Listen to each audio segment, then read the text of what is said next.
अरे अब कुछ मत पूछ विमला, लाख जतन करने के बाद भी महीने के आखिर तक हाथों में चमन्नी भी नहीं बच पाती। कभी अपने लिए कोई छोटी सी भी चीज लेनी हो तो 10 बार सोचना पड़ता है। तू सही कहती है, आमदनी तो बढ़ती नहीं, लेकिन दूसरी तरफ महंगाई दिन ब दिन बढ़ती ही जा रही है। राशन वाले का बिल, दूध वाले का उधार। अरे तुम औरतें बस इसी तरह जिंदगी भर रोती रहोगी? खुद के पैरों पे खड़े होने की सोचो, तब तुम्हें पैसों के लिए किसी का मुंह नहीं देखना पड़ेगा। अरे तू इतनी बड़ी बड़ी बातें कर रही है, तू ही बता दे हम क्या करें? हम औरतें चाहे तो कोई छोटा मोटा व्यापार कर सकती हैं, जैसे कि साड़ी बेचने का। सुधा की बातें सुन सब औरतें हंस पड़ती हैं। ना भाई ना, मेरे पति को ये सब पसंद नहीं है, वो तो मुझे मार डालेंगे। दूसरी औरतें भी विमला की बात से सहमति जताती है और साड़ी का व्यापार करने से मना कर देती हैं। अगले दिन सुधा अपनी सास से ये बात कहती है। बस अब यही काम रह गया था, सारा दिन यही सब सोचती रहती हो। अरे बढ़िया आई साड़ी बेचने वाली। तभी वहां सुधा का पति विवेक आता है। अपनी माँ की बात काटते हुए कहता है, अरे माँ, सुधा ठीक ही तो कह रही है। अगर ये साड़ियों का व्यापार करना चाहती है तो इसमें क्या गलत है? मुझे तो सुधा की बात पसंद आई।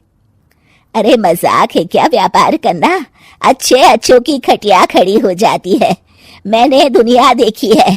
बेटा तुम लोग ज्यादा हवा में मत उड़ो, और फिर साड़ियाँ खरीदने के लिए पैसे कहाँ से लाएगा?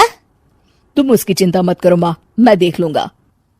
अगले दिन विवेक अपने एक दोस्त से कुछ पैसे उधार लेकर साड़ी के कारखाने से बहुत सारी साड़ियां खरीद लाता है। ये लो सुधा, तुम्हारा ऑनलाइन अकाउंट बन गया है। अब लोग घर बैठे तुमसे साड़ियां खरीद सकते हैं। ये तो बहुत अच्छी बात है। हाँ, और इतना ही नहीं, मैंने इसमें सभी नई डिजाइन की साड़ियों की फोटो भी अपलोड कर दी है। अब बस तुम देखती जाओ। कुछ दिनों के बाद। नमस्ते, मुझे सुधा जी से मिलना है। ओहो, तू कौन है और मेरी बहू से तुझे क्या काम है? माँ जी, मैं सुधा जी से साड़ियाँ खरीदने आया हूँ। अरे बड़ा बेवकूफ है तू, इतना बड़ा मीना बाजार छोड़कर यहाँ साड़ी खरीदने आया है। तेरा ऊपर का कोई पेच ढीला है क्या? अरे माँ जी, आप नहीं जानती, आजकल ऑनलाइन का जमाना है, समय और पैसे दोनों की बचत होती है। तभी वहां सुधा आ जाती है। सुधा बिरजू को साड़ियां दिखाती है। क्या बात है सुधा बहन जी, आपके पास तो बहुत ही सुंदर सुंदर साड़ियां हैं। एक काम करिए, ये वाली दे दीजिए और ये वाली भी। छोड़िए, एक काम करिए, ये सभी ही दे दीजिए। सुधा की सास हैरान रह जाती है। अरे इतनी साड़ी का तू करेगा क्या? अरे माँ जी, मेरी बीवी पहनेगी। अरे कितनी बीवियां है तेरी? बाजी आप भी ना, बीवी तो एक ही है। पहले तो मैं 2-4 साड़ियां लेने आया था, लेकिन अब पूरी 20 साड़ियां ले जा रहा हूँ। ये लीजिए सुधा बहन जी, आपके पैसे, चलता हूँ। धीरे धीरे सुधा के द्वारा घर में खोली गई छोटी सी दुकान चल पड़ती है और देखते ही देखते सुधा के घर ग्राहकों की लाइन लग जाती है। पैसों की आमदनी देख सुधा की सास की आंखें फटी की फटी रह जाती है। जा बहू, अब तू थोड़ा आराम कर ले, इन लोगों को मैं साड़ियां दिखा देती हूँ। माँ जी आप? अरे हाँ हाँ, अब जा भी।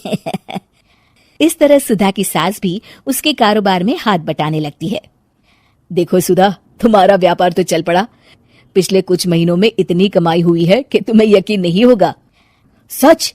हाँ, और तुम्हें पता है माँ, दोस्त से लिया हुआ उधार भी चुकता करके अच्छे खासे पैसों की बचत भी हो गई है। सुधा की सास अपनी बहू और बेटी की कामयाबी पर बड़ा खुश होती है। बहू की तरक्की देख के मैं बहुत खुश हूँ बेटा।